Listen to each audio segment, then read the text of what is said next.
અમુક ઘણા ભજન ગવાય ને એટલે કંટાળા આવે નહીં, કારણ કે હાથમાં ભજન સાંભળ્યા નથી એટલે. આ હાથમાં ભજન નથી આપણે ને એટલે કંટાળા આવે, બાકી કંટાળા આવે જ નહીં. અને આ સંતોની હકીકતમાં ન જડ્યો. અમે ખૂબ ભજન કર્યા, રતનમાના ખોરામાં અમે ભજન કર્યા છે. હવે તો અમારી મંડળી ભલે બચારી ગરીબ હતી એટલે રૂપિયા કમાવા માંડી હોય ગમે, પણ ભજન ખૂબ કર્યા. પણ આ જ ભજન અમે કર્યા છે. અમને કોઈ જાતના કોઈ સનેડા આવડતા નથી અને અમારે સનેડા કરવાય નથી. હા, એટલે શું અમારે તમને આ નહીં ભાવે એ મને પાકી ખબર છે, પણ તમારે ભવરાયા વગર છૂટકારો નથી. કારણ કે જો હવે અમે પીરસું છું અમે તો ખાવું તો તમારે જ પડશે ને, જાશો એ ક્યાં? હા, એટલે કદાચ શીરાપુરી અહીંયાથી ન મળે, પણ હકીકતમાં શબ્દમાં બહુ વજન છે. શબ્દ સુરતાના અહીંયા વિવાહ હોય ને એ બધી વાત છે. ગોપીચંદ ભરતરી આપણે જે કહીએ ને એ મામો ભાણે જતા, પણ એ મામો ભાણે જ કંઈ આપણા સંબંધના નહોતા. શબ્દ સુરતા આમાંથી એક એક શબ્દ વીણ્યા જેવા છે. આમ તો આખો દિવસ તમને બાપુ જ્ઞાન આપે જ છે, એટલે એ કાંઈ મારે તો આપવાનું નથી ને હું કાંઈ કથા કરતો નથી ભલે, પણ શબ્દમાં જ એક વજન છે. બાકી આ બધા જે નામ તમને અહીંયાથી ગઈ ને કે ગોપીચંદ ભરતરી મીરાબાઈ, આ બધા તો એક નામ તમને દાખલા દેવા કર્યા છે કે તમને આ ભાવે. અને આ ભજન ભાવે ને એટલે તો આ સાજિંદા બેહાર્યા. બાકી તો ભજન છે ને એ 4 દિવાલની માયલી કોર જ કરાય, અને એ કોઈને ખબર ન પડે ને એમ ભજન કરાય. પણ આ તો એમ કરીએ તો તમને ભાવે એમ નથી ને, એટલે આ ભવાડો સારું કરીએ કંઈ કે કાંક ખાઓ, ભૂખ્યા ન રહ્યો. હમણાં ભાઈએ જે રવિ સાહેબ ભાણી સાહેબની જે એક ભજન બોલ્યા, રવિ સાહેબ એક ફોજદાર હતા, ફોજદારીની નોકરી હતી, અને ભાણ સાહેબ એમના ગુરુ હતા. એ ગામમાં ભાણ સાહેબના ભજન હાલતા હતા અને રવિ સાહેબ ફોજદારીની નોકરીમાં હતા. અને એમને થયું કે અહીંયા બહુ ડખો થાય છે, જાઓ સિપાહીઓ જુઓ તો આ કોણ ડખો કરે છે. અને રવિ સાહેબે મૂક્યા હતા, અને સિપાહીઓ કહે કે ત્યાં તો કોઈક ભાણ સાહેબ કરીને છે ને એમના ભજન ચાલે છે. ઓહો, તો એમને કયો ભજન બંધ કરે? પણ સાહેબ એમ કહે છે કે રવિ સાહેબને તમે મૂક્યા છે ને તો હું ભાણ સાહેબ શું ભજન તો બંધ નહીં થાય એમ કરીને રવિ સાહેબને પોતાને આવવું પડ્યું. ઊભા રહ્યા, જોયું, ઓહો આ તો કે માહોલ જામ્યો છે. ખૂબ બે તો બંદૂકના ભડાકા કર્યા, પણ કોણ સાંભળે મારા બાપ, આ લેરખી લાગી હોય. પછી એમને એક એમનો જે ઢોલિયો હતો ને, ઢોલિયાની સામે ટાંકીને એક ભડાકો કર્યો ને તો એમને એમ થયું કે તોય બાપુ હજી ઢળ્યા કેમ નહીં. પણ ત્યારે જોયું ને તો 1.5 વેસ્ટ એનો ઢોલિયો ઊંચો હતો. ત્યારે એમને કહ્યું કે ના, કંઈક સત્પુરુષ છે ભાઈ, આના તો શરણોમાં રહેવાય. અને રવિ સાહેબ એમના શરણોમાં ભજનમાં બેસી ગયા. પછી તો રવિ સાહેબે ખૂબ ભાણ સાહેબ કંથી લીધો, અને ભાણ સાહેબે એમને કીધું કે આખી રાત ભજન હાલવાના છે, તમે આખી રાત ભજનમાં બેસો. તો રવિ સાહેબ તો ના ના, ઓકે, હું તો આખી રાત ન બેસી શકું, કારણ કે આખી રાત બેહું ત્યાં સુધી મારા ઘરના કોઈ ખાય નહીં, હું ન જાઉં ત્યાં સુધી. ઓહ, કે એવું? હા, તો કે હું ન જાઉં ત્યાં સુધી ખાય નહીં કોઈ. એટલો બધો પ્રેમ કરે તો કે હા, તો કે તું તમે ભજનને પ્રેમ ન કરો? બાપુ તમારી બધી વાત સાચી, પણ મારે ઘરે તો કે જવું પડશે. ઓહો, તો વાંધો નહીં, લ્યો કાલ આવજો, કાલ બેસજો, પણ આખી રાત કયો નહીં બેહાય કે. તો કે તમને ઘરના એટલો બધો પ્યાર કરે? હોવે, તો તમને ભજન પ્રત્યે કાંઈ પ્યાર નહીં? બાપુ પ્યાર 100% પણ ઘરે તો જવું પડશે. તો કે એક કામ કરજો, જો તમને ઘર ઉપર એટલો પ્રેમ હોય ને તો આજે ઘરે જજો અને ઢોલિયામાં એમને હોઈ જાજો, ને તમને કોઈક બોલાવવા આવે તો તમારે ખાલી એટલું કહ્યું મને પેટમાં દુખે છે, આજે મારે નથી ખાવું, એમ કરીને હોઈ જાઓ. ને બીજી વાર આવે એટલે તમારે તો શ્વાસ જાણી ગયો એવી રીતના જ હોઈ જવાનું, કાંઈ કરવાનું નહીં. તો કે જેવી તમારી આજ્ઞા. એમ કરીને ઘરે ગયા, ઢોલીએ હોઈ ગયા. ઘરના જ આવ્યા પહેલાં તો, ઓહો સાંભળો છો, હાલો જમી લ્યો. તો કે ના ના, આજ તો નથી જમવું, મને પેટમાં દુખે. બાપુજી આવ્યા, મા આવ્યા, તો કે આમાં તો શ્વાસે નથી દેખાતો. પછી તો ઘરનું કોઈક જતું રહે એટલે તો આપણે તો કેટલાય વેદના તો કરીએ, ભોપા ધૂણાયા ને આ કર્યું ને તે કર્યું, પણ કાંઈ મેળ આવતો નહોતો. એટલે પછી ભાણ સાહેબને એમ થયું કે હવે મારે જવું પડશે. ખુદ ભાણ સાહેબ આવ્યા. ભાણ સાહેબે આવીને કીધું કે આને એક મેલી વિદ્યા લાગી ગઈ છે, એ મારા કને છે કાઢવાની, પણ તમે કહો તો હું કાઢી દઉં. તો કે ઓહો બાપા, તો તમે જ ભગવાન, આવું બધું કરી દે એવું તો ક્યાંથી પછી. તો અમે તો એ જ વાટ જોતા હતા, ક્યારે ભગવાન આવે ને ક્યારે ભગવાન, તો આવી જ ગયા. લ્યો એમ કરીને એમને એક પાણીનો લોટો ભર્યો, એમની ઉપર ફેરવ્યો. ફેરવીને પછી એના બાપુજીને કીધું કે લ્યો આ પી જાઓ, તમે આ જો પી જાશો ને તો તમારા શ્વાસ નીકળી જશે ને એ ઊભા થઈ જશે. ઓહો, કે મારે તો 4 દીકરા, હું પાણી ન પીવું ભાઈ. માતાને દીધું. માતા તો કે ના, એ તો એ નહીં. ઘરનાને કીધું કે લેવા તમે પી જાઓ, તમારું ચોપડે નામ ચોરાશે, સતી કહેવાશો. ઓહો ના ના, મારે તો 4 ભાઈ, હું તો પિયર જાય લે. એટલે આ કોણ છે એ જ ખબર નથી પડતી.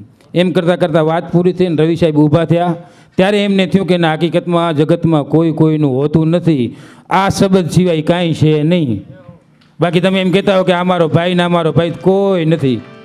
પોતપોતાને બધું કરવાનું છે ભાઈ. અહીંયા આપણે એક સાંભળવાનો લાવો મળ્યો એવા દેવલમાં આપણને આજ ભજન સંભળાવવાના છે. હકીકતમાં આપણે આ જીવનનો લાવો છે. બાકી તો કેટલાય ભવાડિયા આવીને કેટલાય ભવાડિયા ભુવાડી જશે, એનું કાંઈ નથી લેવાનું. અહીંયાથી જે તમને આવશે ને સંતવાણી સિવાય કાંઈ આવશે નહીં. તમે એમ કહેશો કે ડાક લગાવો, તો ડાકલા અહીંયા કોઈને આવડતા નથી. અને કોઈ શિસ્ત વગરનું ભજન નહીં હોય, કોઈ નામા વગરનું ભજન નહીં હોય. અહીંયાથી જે કોઈ ભજન બોલાશે એનું નામું વર્ષે વર્ષે ને વર્ષે. તો આપણે દેવલમાને વિનંતી કરીએ કે આવો અને ખૂબ એવા રૂડા ભજન સંભળાવો. સાચા રે સંતોની માથે ભક્તિ કે રામોડ, સાચા રે સંતોની માથે વીરા ભક્તિ કે રામોડ, સાચા રે એવા સાચા રે.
એવા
ભગવાનની જય.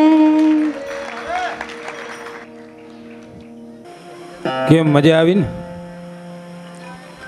હે, એકવાર તાળીઓ વગાડો આ દેવલમાં માટે. પહેલું તો મારે એ કહેવું છે કે આપણા સમાજના આમાં બહુ નાની ઉંમરમાં આ જે વૈરાગ લાગ્યો છે, કારણ કે આ વૈરાગ લગાવો ને આમાં તો બધા સમજુ જ બેઠા છે, કારણ કે વગર સમજુ તો આવે નહીં, આ સંતવાણી જ છે ખાલી. એટલે આ વૈરાગ જે લગાવો ને બહુ મોટી વાત છે.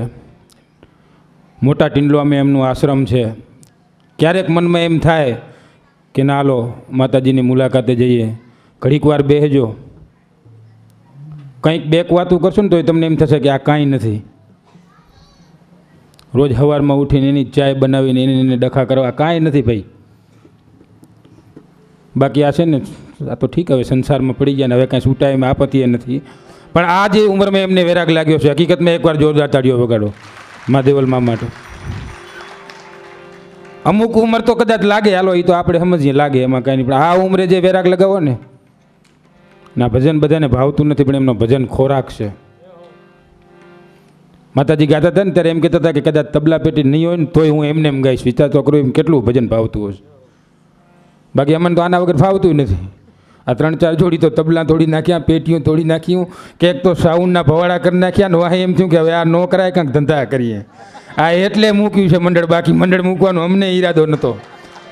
હા, 8-10 વર્ષ મંડળ હલાવ્યું, પણ હા ક્યારેક ક્યારેક જોયું ને ત્યારે એમ થાય કે આ કેમ આપણને એમ કે આયા